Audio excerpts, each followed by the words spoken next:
السلام عليكم ورحمة الله وبركاته. الحمد لله نحمده ونستعينه ونستغفره ونؤمن به ونتوكل عليه ونعوذ بالله من شرور أنفسنا ومن سيئات أعمالنا. من يهده الله فلا مضل له ومن يضلل فلا هادي له. ونشهد أن لا إله إلا الله وحده لا شريك له ونشهد أن سيدنا ونبينا ومولانا محمدا عبده ورسوله أرسله بالحق بشيرا ونذيرا وداعيا إلى الله بإذنه وسراجا منيرا. صلى الله على سيدنا محمد وآله الأبرار وأصحابه الأخيار وأزواجه الطيبات الطاهرات. أوصيكم عباد الله وإياي أولا بتقوى الله. أما بعد، فأعوذ بالله من الشيطان الرجيم. بسم الله الرحمن الرحيم. يا بني أقم الصلاة وأمر بالمعروف وانهى عن المنكر واصبر على ما أصابك إن ذلك من عزم الأمور. صدق الله مولانا العظيم. وقال نبي الله سيد البشر محمد رسول الله صلى الله عليه وسلم أدبوا أولادكم بثلاث خصال.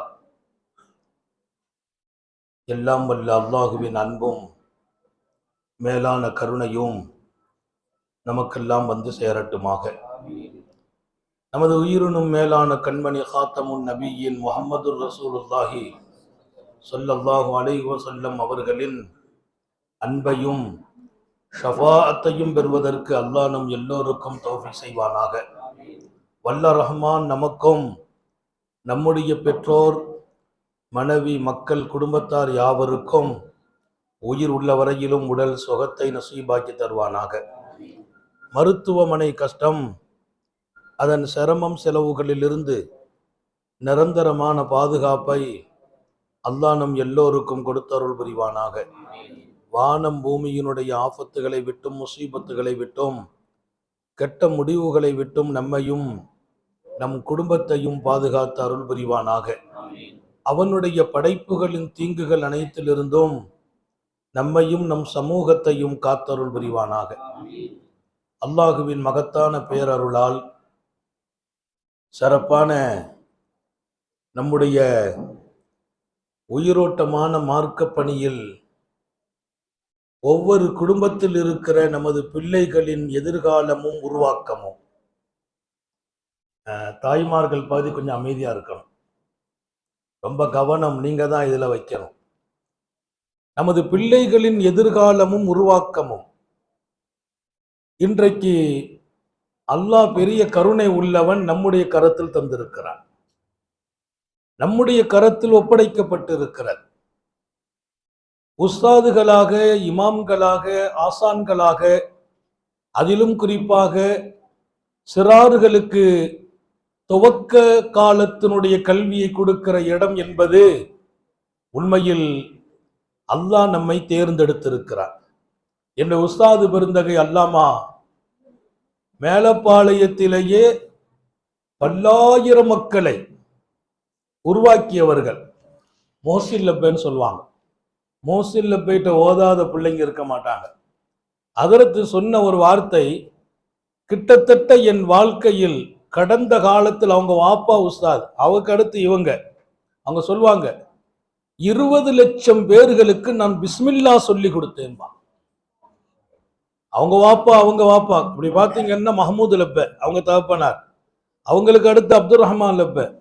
அந்த குடும்பத்தில் தான் மக்தபுகளில் இருந்து பிள்ளைங்க உருவானது. நான் அங்கே உருவானேன். இங்கே என்னை ஹாஜா மஹமூத் ஹசரத் இருக்கிறார்கள், அங்கேதான் எஸ் அகமது ஹசரத் அங்கே. இப்படி மேலப்பாளையத்தின் பெண்ணம்பெரிய ஆலிம்களில் இருந்து இன்றைக்கு வாழுகிற உலமாக்கள் வரையிலும் ஹசரத்திட்ட உருவானாங்க. அங்கதான் மக்தப் ஆபாண்டு துவங்குவோம். பிள்ளைங்க நிற்பாங்கன்னா உட்கார்றதுக்கு இடம் இல்லை. தெரு பூரம் பிள்ளைங்க நிக்கணும். பலகையை தூக்கிட்டு தெருவில் நிற்போம். எவ்வளவு பேர் நிற்போம்? கிட்டத்தட்ட 500 பேர் 600 பேர். அவங்க சொல்வது மட்டும்தான் சட்டம். அவங்க சொல்வது சட்டம். ஒரு பிள்ளை ஒழுங்கா ஓதலைன்னா கூட்டு போன்றுவாங்க, பெற்றோர்களை கூப்பிட்டு அங்க கூட்டு போயிட வேண்டியதுதான். அவங்க அடிச்சா கேட்க முடியாது, அதிகார பலம் இருந்தது.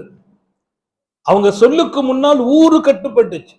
மேலப்பாளையத்தை அவ்வளவு சீக்கிரமா கட்டுப்படுத்த முடியாது, பெண்ணம் பெரிய ஊர்.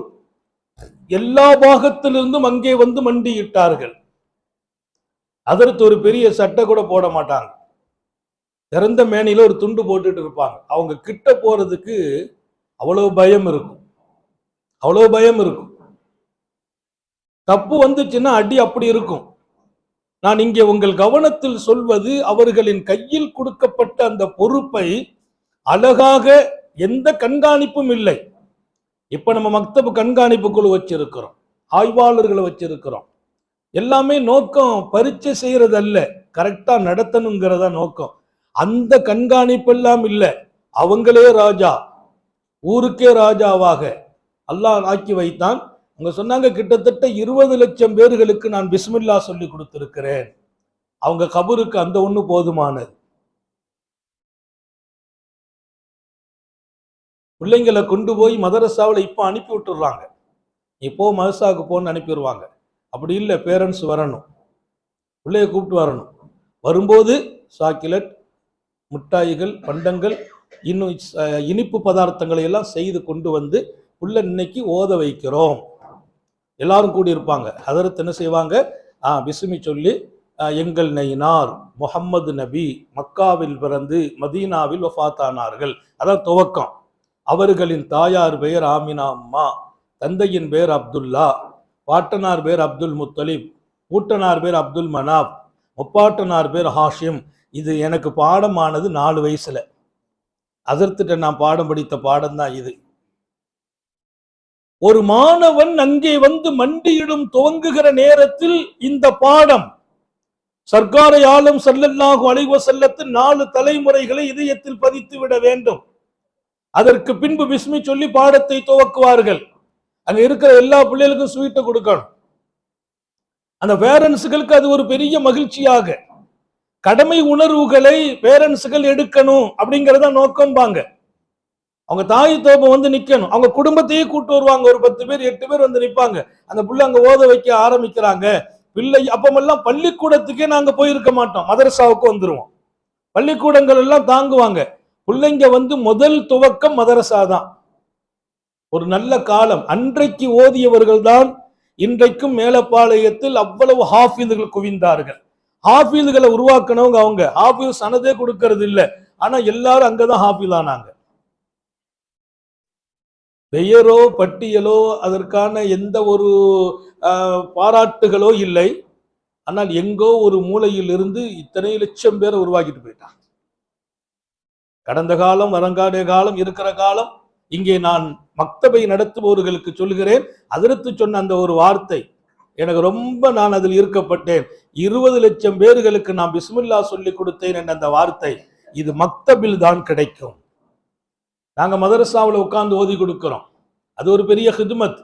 நூற்றுக்கணக்கான ஆலிம்களை உருவாக்குகிறோம். உலகமெல்லாம் சென்று அவர்கள் மார்க்கத்தை சொல்கிற இடத்தில் இருக்கிறார்கள்.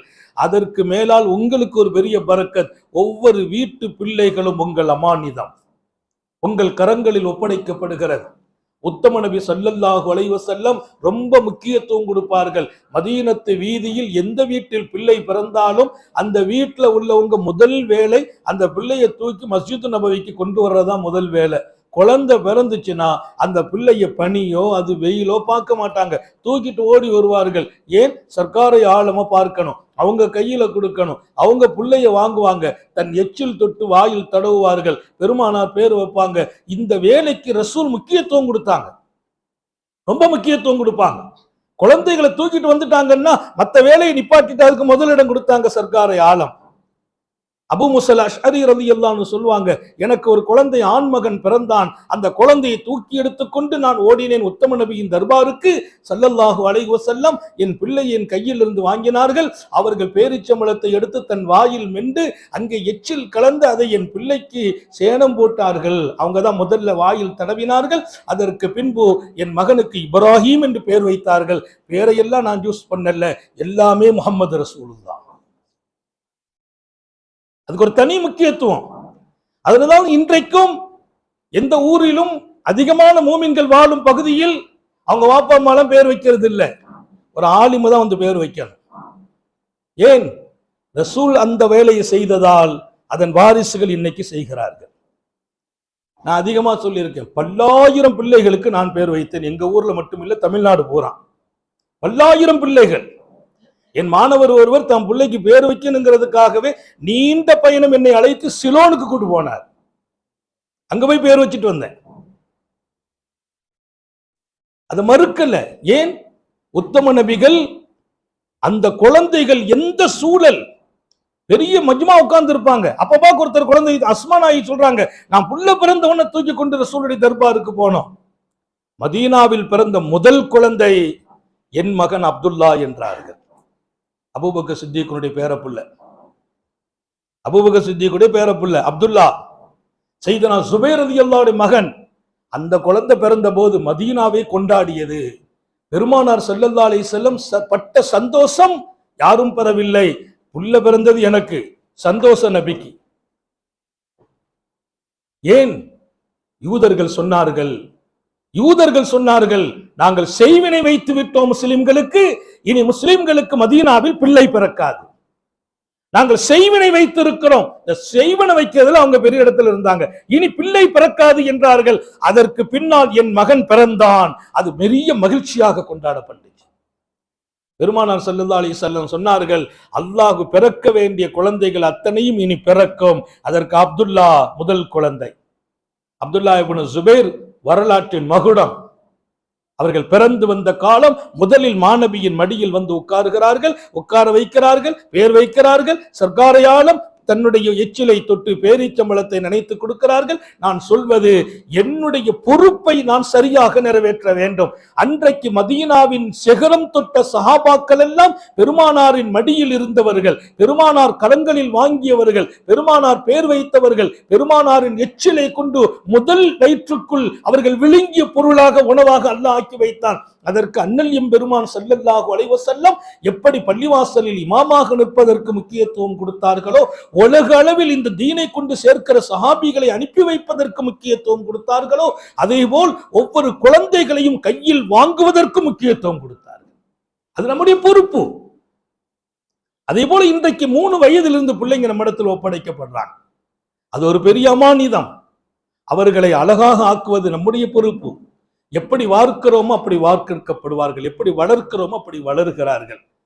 அடிக்கடி நான் இங்க மாணவர்கள், இங்க பிள்ளைங்க நிறைய இருக்கிறாங்க, நம்ம மாணவர்கள் சொல்வது, மதரசாவுல நீ உருவாகி வர்றது உங்க உஸ்தாதை பார்த்து உருவாகும், உங்கள் உஸ்தாதுகளை பாருங்கள்.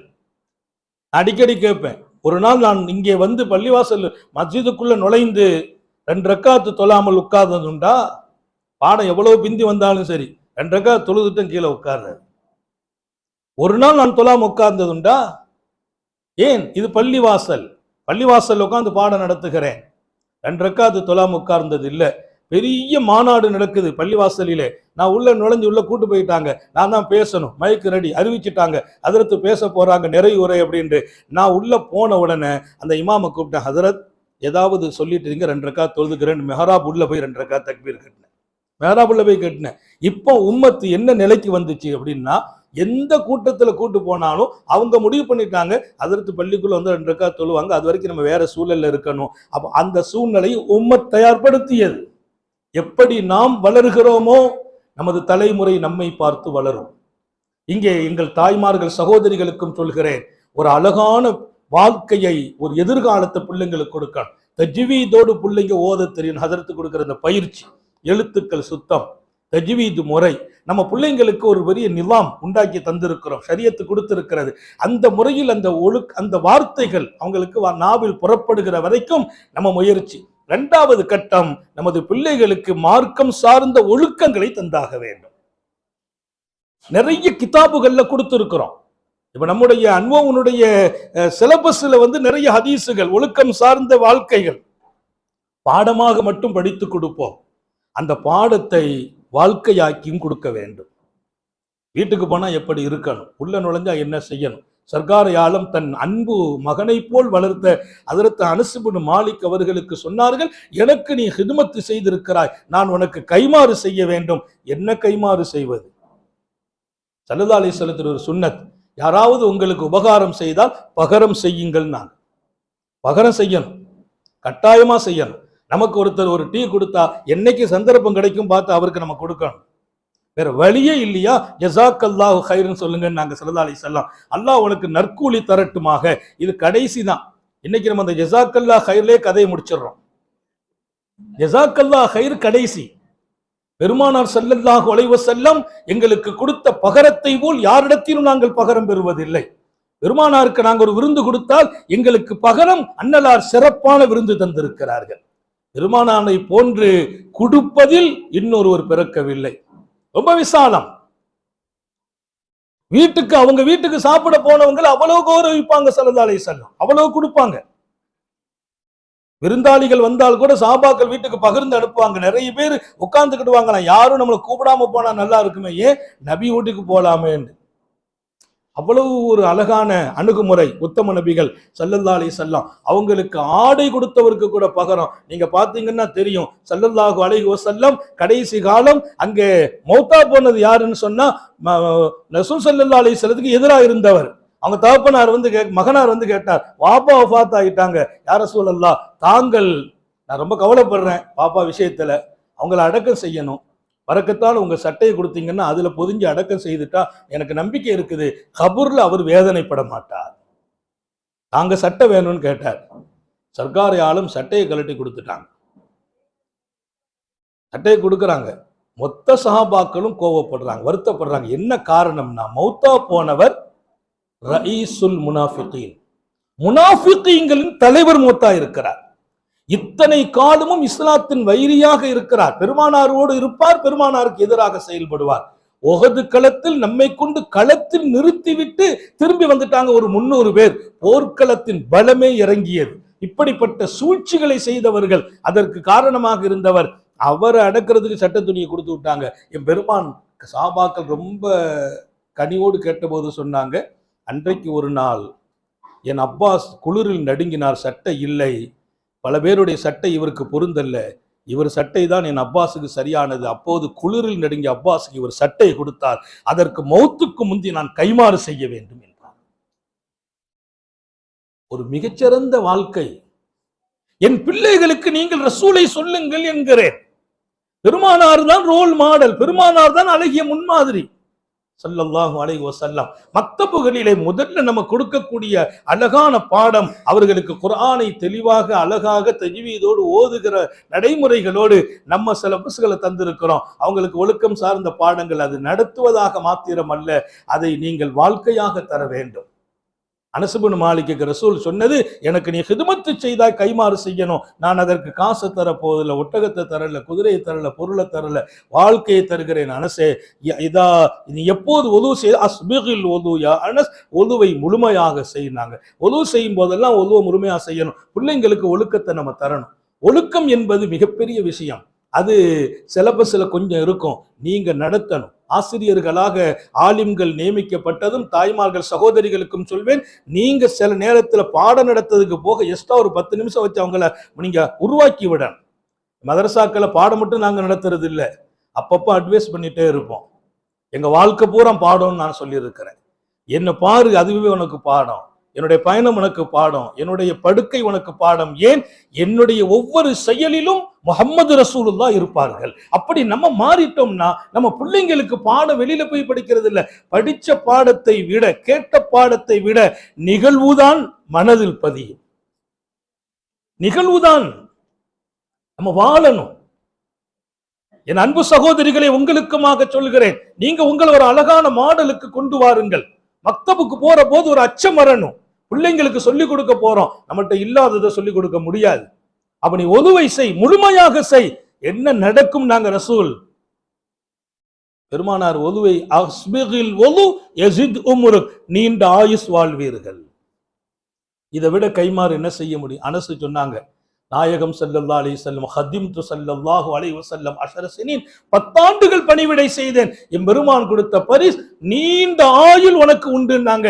ஒதுவ முழுமையாசை. அப்படி கையை எப்படி இன்னைக்கு ஒதுவனுடைய ஒழுக்கம்னு சிலது இருக்குது. அதுல ஒண்ணு ஒதுவ முழுமையாசை, இஸ்பாகுல் ஒது, சுன்னத்துங்கிறத தாண்டி ஒழுக்கம், ஆதாபுல் ஒதுன்னு எழுதுவாங்க.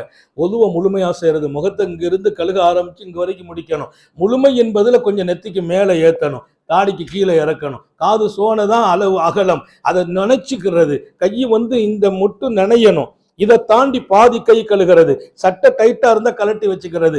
அதே மாதிரி காலமசு கழுகிற போது கரண்டை நினையணும். அதை தாண்டி அரைக்கால் கெண்டைக்காலில் பாதி வரையிலும் கழுக வேண்டும். அதை செய்யுங்கள், நீண்ட ஆயுள் வாழ்வீர்கள் என்கிறார்கள் வல்லல் நபிகள். அனஸ் பின் மாலிக் ஸல்லல்லாஹு சொன்னாங்க, நான் செய்தேன், அல்லாஹ் அதை நிறைவேற்றினால் 119 வயது வாழ்ந்தேன் என்றார். 119 வயது. எப்படி வாழ்ந்தாங்க? தெம்பா வாழ்ந்தாங்க, ஆரோக்கியமா வாழ்ந்தாங்க. இமாம் புகாரி எழுதுவார், அனஸ் பின் மாலிக் ரலியல்லாஹு அன்ஹு அவர்கள் கடைசி 2 வருடம் அவர்கள் நோன்பு பிடிக்க கொஞ்சம் சிரமமாக இருந்துச்சு. அதனால நோன்பை விட்டுட்டு அந்த 2 வருடம் மாத்திரம் நோன்புக்காக பரிகாரம் கொடுத்தார்கள். ஃபிதியா, உணவு கொடுக்கறாங்க. ஒரு நோன்புக்கு ஒரு ஆளுக்கு சாப்பாடு. அப்படி ஒரு ஆளுக்கு சாப்பாடு படி 40-60 பேருக்கு சாப்பாடு, ஒரு மாசத்துக்கு 30 பேரு. அப்படி கொடுத்தது 2 வருஷம். 2 வருஷம் வரைக்கும் பாக்கி எல்லா காலத்தும் நோன்பு வச்சாங்க. அன்னைக்கு ஒருத்தர் சொன்னார், கடைசி வயசாயிட்டு அதை இப்ப நோன்பு பிடிக்க முடியல, அனுசரதிதானு 2 வருஷம் நோன்பு பிடிக்கலையா? நான் அனுசரில்லாத நோன்பு பிடிக்காத வயசு எத்தனை தெரியுமா? 117, 118. இப்ப இவர் எனக்கு முடியலங்கிற, இவருக்கு வயசு இப்பவுமே 62 தான் ஆச்சு. 117, 118 அனஸ் நோன்பு பிடிக்கல. 119 வஃபாத்து. 117 வயது வரைக்கும் தெம்பா இருந்தாங்க. உருவாக்குங்கள் என்று சொல்லுகிறேன். பிள்ளைங்களை உருவாக்கணும். நாம கொடுக்கிற வாழ்க்கை, பெருமானார் ஸல்லல்லாஹு அலைஹி வஸல்லத்தின் அவங்க உம்மா கொண்டு கொடுத்தாங்க, என் மகனையே கொடுக்கிறேன். நான் ரொம்ப ஆச்சரியப்பட்ட இடம் அந்த இடம். எல்லாரும் கிஃப்ட் கொடுத்தாங்களா மதீனாவில் பெருமானார் ஸல்லல்லாஹு அலைஹி வஸல்லத்துக்கு. அவங்க அனஸ் பின் மாலிக், அவங்க வாப்பா ஓடி போயிட்டார். அனசுடைய மாலிக் இருக்கிறாரு, ஓடி போயிட்டார். உம்மா விட்டுட்டு ஓடி போயிட்டார், நடு வீதியில விட்டுட்டு ஓடி போயிட்டார். இஸ்லாத்துக்கு இந்த அம்மா அர்ப்பணம் ஆயிட்டாங்கன்னு தெரிஞ்சுட்டு ஊருக்குள்ளே வரல, ஓடி போயிட்டார். தனியா ஆயிட்டாங்க அம்மா. ஒரே ஒரு கை குழந்தை அனசு. மதீனாவுக்கு ரசூலுல்லாஹ் வந்தோன்னு எல்லாரும் கிஃப்ட்டை கொண்டு கொடுத்தாங்க பெருமானாருக்கு. பொருளை, பழங்களை, காசுகள், அன்பளிப்புகள் குவியுது. அந்த அம்மா ஓரமா நின்னுச்சு, யா ரசூலல்லாஹ், எல்லாரும் கொடுக்கறாங்க, எனக்கும் 1000 இதயம் இருக்கிறது, துடிப்பு இருக்குது, உணவு இருக்குது, கையில பொருள் இல்லை, நான் அன்பளிப்பாக கொடுப்பதற்கு இந்த என் மகன் இருக்கிறான், தாங்கள் வாங்கி கொள்ளுங்கள் என்று அந்த மகனையே அன்பளிப்பாக கொடுத்தாங்க. கொடுத்துட்டு சொன்னாங்க, என் மகன் தங்களுக்கு அன்பளிப்போ, என் மகனை தங்கள் மகனாக எடுத்துக் கொள்ளுங்கள் என்கிறார்கள். உத்தம நபி வாங்கினார்கள், வளர்த்தார்கள், உருவாக்கினார்கள். எப்படி உருவாக்கினார்கள்? உலகம் உள்ளவரையிலும் நினைவு கூறும் இடத்தில் அனஸ் பின் மாலிக் இருக்கிறார். நம்ம கையில ஒவ்வொரு தாய்மார்களும் அனஸ் பின் மாலிக் அவங்க உம்மா கொடுத்த மாதிரி கொண்டு கொடுத்துருக்கிறாங்க. அவங்கள காலையில எழுப்பி கொண்டு வர்ற பாடு பெரிய பாடு. தூங்குற பிள்ளைகளை எழுப்பி தயார்படுத்தி அவன் வரமாட்டேன்னு சொல்லி அழ வச்சு கொண்டு வர்றாங்க. நம்ம நேரம் வீணாகி போயிடக்கூடாது. 1/2 மணி நேரம் நம்ம ரிஸ்க் எடுக்கிறோமா? நான் இப்போ நம்ம தான் பேசுறோம், இது குறையெல்லாம் பேசல, நமக்குள்ள அந்த 1/2 மணி நேரம் முழுக்க நம்ம கொடுத்தோம், அர்ப்பணிச்சிடணும். ஒவ்வொரு பிள்ளைகளையும் உருவாக்கணும். 10 பேர் நம்ம கூட இருக்கிறாங்கன்னா 10 பேரையும் உருவாக்கணும். ஒருவருக்கு கூட பாடம் கேட்காம விட்டுறக்கூடாது. வாரத்துல 1 நாளோ 2 நாளோ இல்ல, முடிஞ்சா டெய்லி ஒரு 5 நிமிஷமோ அவர்களுக்கு நீங்கள் தர்பியா செய்யுங்கள், ஒழுக்கத்தை தாருங்கள். வாழ்க்கை சார்ந்த நிறைய ஒழுக்கம், ஒழுவில் ஒழுக்கம் என்று ஒரு 17, 16 எழுதுறாங்க. சாப்பாட்டு ஒழுக்கத்தை எழுதுறாங்க. எல்லாமே ஹதீஸில் வரக்கூடிய செய்திகள். அந்த ஒழுக்கத்தை தாருங்கள். ஸல்லல்லாஹு அலைஹி வஸல்லம் சலமா ரலியல்லாஹு அன்ஹு உமர் இப்னு சலமாவை பக்கத்துல வச்சு தான் மடியில படுக்க போட்டுக்கிட்டாங்க. அவர் மடியில படுத்துக்கிடுவார். சின்ன புள்ள, சாப்பாடு வந்தா டப்புன்னு எஞ்சிருவார், சாப்பாடு வந்தா டப்புன்னு எஞ்சிருவார். அப்படியே கை தூட்டுவார், அப்படியே எங்க போய் எடுப்பார், இங்க போய் எடுப்பார். பெருமானார் சொன்னாங்க, மகனே சம்மில்லா, முதல்ல பிஸ்மில்லா சொல்லு, மத்தது அப்புறம். 4 வயசு அவருக்கு. ரசூலுடைய தர்பார்ல வளருகிறார். சம்மில்லா, பிஸ்மில்லா சொல்லு, எந்த உணவு எடுத்தாலும் பிஸ்மில்லா சொல்லு. சாப்பாட்டின் ஒழுக்கம். முன்மாதிரி முஹம்மது ரசூல் ஸல்லல்லாஹு அலைஹி வஸல்லம். பெருமானார் வீட்டுல பிறந்த புள்ள இல்ல உமர் இப்னு சலமா. பெருமானாரின் தர்பாரில் வளர்ந்த குழந்தைகள் ஒரு தனி பட்டியல், பெரிய கூட்டம். மஸ்ஜித் நபவி சுத்தி சுத்தி வந்த சிறுவர்கள் என்று ஒரு தனி பட்டியல். இவங்க எல்லாரையும் ரசூல் வரவேற்றார்கள். காரணம், ஒவ்வொரு பேரண்ட்ஸும் முடிவெடுத்தார்கள், நம்ம பிள்ளை ரசூலுல்லாஹி தர்பார்ல வளர வேண்டும், மஸ்ஜித் நபவியில் உருவாக வேண்டும், பெருமானார் ஸல்லல்லாஹு அலைஹி ஹிதமத்தில் இருக்க வேண்டும். கொண்டு வந்து கொடுத்துருவாங்க. பெரிய பாடமெல்லாம் நடக்காது. எல்லாருக்கும் வாழ்க்கையில பாடம் கிடைத்துச்சு. என்ன பாடம்? பெருமானாரை பார்த்து பாடம் படித்தார்கள். நீங்கள் திறந்த புத்தகமாக இருக்க வேண்டும். நமது வாழ்க்கை ஒரு திறந்த நிழலாக இருக்க வேண்டும். அந்த நிழலில் நமது பிள்ளைகளுக்கு ஒதுங்க இடம் கொடுங்கள். இது நேரத்தை நிறைய கொடுக்க வேண்டிய செய்தி. நேரம் இல்லை, 10 நிமிஷம் தான் வந்தேன். கிட்டத்தட்ட அரை மணி நேரம் ஆயிருக்கும். இங்கே பேச அல்லாஹ் அனுமதிக்கிற வார்த்தைகளை தான் வெளிப்படுத்துகிறேன். இங்கே எல்லோருக்குமாக சொல்லி முடிப்பேன். நம்ம வாழ்க்கை என்பது அர்ப்பணிப்புக்கு சொந்தமானது. நாம அடுத்தவர்களை உருவாக்கினால் நம்ம பிள்ளைங்கள் அல்லாஹ் உயர்வாக உருவாக்கி விடுவான். நான் மதரசாவுலேயே என்னுடைய நேரத்தை அதிகமாக கொடுத்தது உண்டு. அதிகமாக வெளி பிள்ளைங்களை உருவாக்குவதில், மாணவர்களை கண்டிப்பதில், கவனம் செலுத்துவதில். நம்ம வீட்டில் எல்லாம் ஆட்டோமேட்டிக்காக பிள்ளைகளை உருவாக்கணும். நம்ம பிள்ளைங்க வந்து படித்தாங்க, ஸ்கூலில் முடித்தாங்க, காலேஜ் முடித்தாங்க, காலேஜ் முடிச்ச மட்டுமில்ல ஆலிமானாங்க. இப்போ வந்து அவங்க மொபைல் ஆலிமான பின்னால் ஃபாசில் ஆலிமாவா மாற்றி விட்டோம். மதரசாவினுடைய ஆசிரியராக, பிரின்சிபாலாக இன்னைக்கு நூற்றுக்கணக்கான ஆலிமாக்களை உருவாக்குற இடத்துல கொண்டு அல்லாஹ் வச்சுட்டான். ஏன்? நம்ம பிள்ளைங்களுக்கு மேல நம்ம எடுத்த கவலையை விட ஊரு பிள்ளைகள் மீது நாம் எடுத்த கவலை. நம்ம இடத்துல நான் ஆரம்பத்தில் மக்தபு நடத்தின காலத்துல நீங்க பார்ப்பீங்கன்னா கிட்டத்தட்ட நூற்றுக்கணக்கான பிள்ளைங்க இப்பெல்லாம் கல்யாணமாகி புள்ள பெற்று கிளவி ஆயிட்டாங்க. அவங்க அன்னைக்கு ஒரு பேட்டையில் ஒரு ஊருக்கு போய் ஒரு வீட்டுக்கு போயிருந்தேன். அதற்கு நான் தெரியுதா? நாங்க தெரியலையம்மா, நான் உங்களை தான் மக்தப் ஓதுனேங்கிறா. அந்த அம்மாவுக்கு இப்போ நான் மக்தப் ஓதி முடிச்சு 40 வருஷம் ஆச்சு. ஞாபகம் வச்சிருக்கிறாங்க. நீங்கள் உங்களை மறக்க மாட்டாங்க. இன்னும் சொல்ல போனா கபூர்ல போய் சொல்லுவாங்க, எனக்கு மக்தப் ஓதி கொடுத்த உஸ்தாத் அல்லான்னு சொல்லுவாங்க. அது ஒரு பெரிய பாக்கியம். எனவே உருவாக்குவோம், அழகாக உருவாக்குவோம்.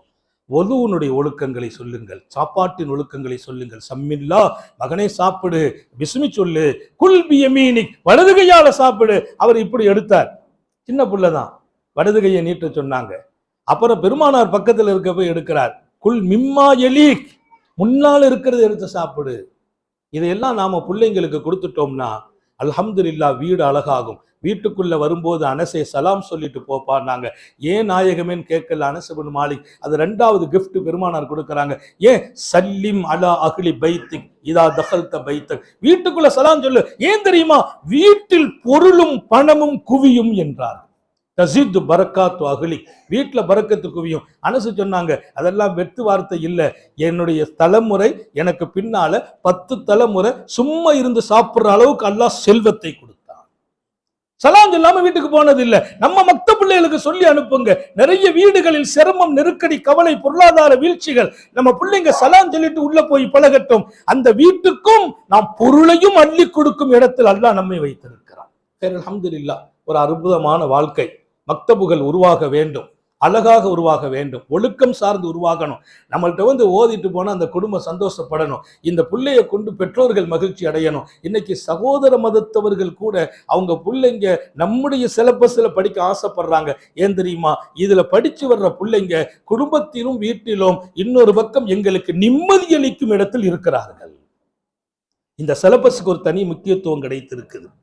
ஒழுக்கத்தை நம்ம சொல்லிக் கொடுக்கிற இந்த பாடத்திற்கு. எனவே அருமையான ஒரு எதிர்காலத்தை இன்ஷா அல்லாஹ் உஸ்தாதுமார்கள் கடமை உணர்வோடு, உங்கள் தஹஜ்ஜத் கண்ணீரும் துவாவும் இருக்கட்டும். எங்கிட்ட ஓதுற புள்ள அல்லாஹுவே உலகத்திற்கு ஹிதாயத்தை கொடுக்கிற பிள்ளையை ஆக்குவேன்னு கேளுங்க. நான் ஒவ்வொரு ஹஜ்ஜிலும் ரஹ்மானை என்னிடத்தில் ஓதிய மாணவர்கள் ஹஜ்ஜிக்கு வரணும்னு காபாவில் எழுதிட்டு வந்தது உண்டு. அதனால் நான் தைரியமா சொல்லுவேன், உஸ்மானிகள் எல்லாருக்கும் ஹஜ்ஜி நசீபாகும். ஏன்? நான் காபாவில் எழுதினேன், என்னுடைய மாணவர்களுக்கு ஹஜ்ஜ நசீபாக்கி கொடு. மாணவர்கள் நம்மிடத்தில் மண்டியிட்டவங்களுக்கு நம்ம என்ன செய்ய முடியும்? கண்டிச்சோம், அடித்தோம், பேசினோம், நிறுத்தினோம், திட்டினோம், எல்லாம் அவர்களின் நலனுக்காக. அவங்க அன்னைக்கு அது அவங்களுக்கு பிடிச்சிருக்காது. ஆனா பிற்காலத்தில் அவர்கள் ஜொலிக்கிற போது அல்லாஹ் அங்கே பதிவு செய்வான், நீ செய்த தியாகத்திற்கு அவர்களை ஜொலிக்க வைத்தேன் என்பான். அதனால நம்முடைய மாணவர்கள் நம்முடைய அமானிதம் கையில ஒப்படைக்கப்படுறாங்க, அவங்க ஜொலிக்கணும். நான் ஹஜ்ஜில் போய் அவங்களுக்கு துவா சேட்ட யார் கேட்க போறா? இல்ல, ஹஜ்ஜில் போய் ஒவ்வொரு ஹஜ்ஜிலையும் துவா செய்வேன் என் மாணவர்களுக்கு. அதனால மாணவர்கள் நம்முடைய அமானிதம் என்பதை மீண்டும் மீண்டும் உங்கள் கவனத்தில் பதிக்கிறேன். இன்ஷா அல்லாஹ் கடமை உணர்வோடு நாம் இருக்கிறோம். இன்னும் அதை கொஞ்சம் உறுதிப்படுத்தி ஊக்கப்படுத்துற, ஞாபகப்படுத்துறது. இல்லைன்னு நான் உங்களுக்கு சொல்ல வரல, இருப்பதை இன்னும் ஞாபகப்படுத்தி நம்ம மதரசாவில் மக்தபில் பயின்று வெளியில வர்ற பிள்ளைங்க பெற்றோர்களுக்கு துஆ செய்யற பிள்ளைங்களாக, ஒழுக்கம் சார்ந்த பிள்ளைங்களாக, மிக தீய செயல்களை விட்டு தூரமாகி தீனுக்கு எதிராக எந்த காலத்திலும் அவன் போயிடக்கூடாது. அவன் டாக்டர் ஆகட்டும், இன்ஜினியர் ஆகட்டும், அல்லாஹ்வின் நினைவுடையவனாக அவன் இருக்கும் அளவிற்கு அவன் இதயத்தில் ரப்பையே நீங்க தரிபடுத்தும் பொறுப்பை எடுத்துக்கொள்ளுங்கள் இன்ஷா அல்லாஹ். அல்லாஹ் தௌஃபீக் செய்வானாக, நம்முடைய ஹயாத்தில் பரக்கத் செய்வானாக, சுகத்தில் பரக்கத் செய்வானாக, விடும் மூச்சும் எழும் பேச்சும் அவன் சிந்தனையாக்குவானாக, ஓடும் ரத்தம் அவன் அன்பு கலந்து ஓட வைப்பானாக, நாம் பெற்ற பிள்ளைகளை கண்குளிர்ச்சியாக்குவானாக, அல்லாஹ்வுடைய தொடர்புடையவர்களாக ரசூலுடைய சுன்னத்தை பேணுபவர்களாக ஆக்கி வைப்பானாக, நமது பிள்ளைகளுக்கு உரிய காலத்தில் பொருத்தமான ஜோடிகளோடு திருமணம், குழந்தை பாக்கியம், அல்லாஹ் ரசூலின் தொடர்பு, இன்ஷா அல்லாஹ் சொர்க்கத்திலும் தொடர்கிற வாழ்க்கையை வழங்குவானாக. நீண்ட நெடிய நாட்கள் நோய் நொடிகள் இல்லாமல் உடல் ஆரோக்கியத்தோடு மன நிறைவோடு இன்பத்தோடு அல்லாஹுவை நின்று வணங்கி வழிபட்டு வாழும் நசீபையும் பாக்கியத்தையும் எல்லாம் அல்ல அல்லாஹ் உங்களுக்கும் எனக்கும், நம்மை ஈன்றெடுத்த தாய் தந்தையர்களுக்கும், நமது மனைவி மக்கள் உற்றார் உறவினர் யாவருக்கும் கொடுத்தருள் புரிவானாக. நமது உயிரினும் மேலான கண்மணி காத்தமுன் நபியின் சர்க்காரை ஆலம் சுந்தர நபிகள் ஸல்லல்லாஹு அலைஹி வஸல்லம் அவர்களை கனவிலும் நனவிலும் கண்டுகளிக்கும் பெரும் பாக்கியத்தை அல்லாஹ் நம் எல்லோருக்கும் கொடுத்தருள் புரிவானாக என்ற நல்ல துஆக்களோடு உங்கள் எல்லோருடைய துஆவை ஆதரவைத்து, குறிப்பாக இங்கே இருக்கிற எல்லா ஆலிம்கள் சகோதரிகள் உயிரோட்டமான உங்கள் துஆவை ஆதரவைத்து நான் இந்த நிகழ்வை இன்ஷா அல்லாஹ் என்னுடைய வார்த்தையை நிறைவுபடுத்துவதோடு நமது நிர்வாக பெருமக்களுக்கு வாழ்த்தும் துஆவும் செய்கிறேன். திருநெல்வேலி ஒரு அழகிய முன்மாதிரியா இருக்குது. இன்னைக்கு இந்த சிலபஸ் ஹயாத்தாக்குறது எல்லா மாவட்டத்துக்கும் நிறைய பொறுப்பு. திருநெல்வேலி ஒரு பெரிய முன்மாதிரி. அதுக்கு இந்த மாதிரி இடத்தை எங்கள் அருமையான ஹாஜி கபீரண்ணன் உட்பட ஷேக் ஹாஜி வந்திருக்கிறார்கள், கசாலி சார், இதுக்குன்று இங்கே இருக்கக்கூடிய நிர்வாகம் ரொம்ப பாக்கியம் உள்ளவர்கள் செய்ய வேண்டும், கொடுக்க வேண்டும் என்ற எண்ணத்தோடு, இன்னொரு பக்கம் இங்கிருந்து வளர்ந்தால் அவங்களுடைய துன்யா ஆகிரத்து சிறப்பாகுங்கிறத எப்படியோ அவங்க புரிஞ்சுக்கிட்டாங்க, அழகா புரிஞ்சுக்கிட்டாங்க. அதனால இங்கே ஒரு நல்ல பாக்கியம். இந்த அமைப்பாளர்களுக்கும் நான் துஆ செய்கிறேன். அல்லாஹ் இது போன்ற அழகான அருமையான மஜ்லிஸ் அதிகமாக இந்த இடத்தில் நடப்பதற்கும் தௌஃபீக் செய்வானாக. அஸ்ஸலாமு அலைக்கும் வாஹிரு தஅவானா அல்ஹம்துலில்லாஹி ரப்பில் ஆலமீன்.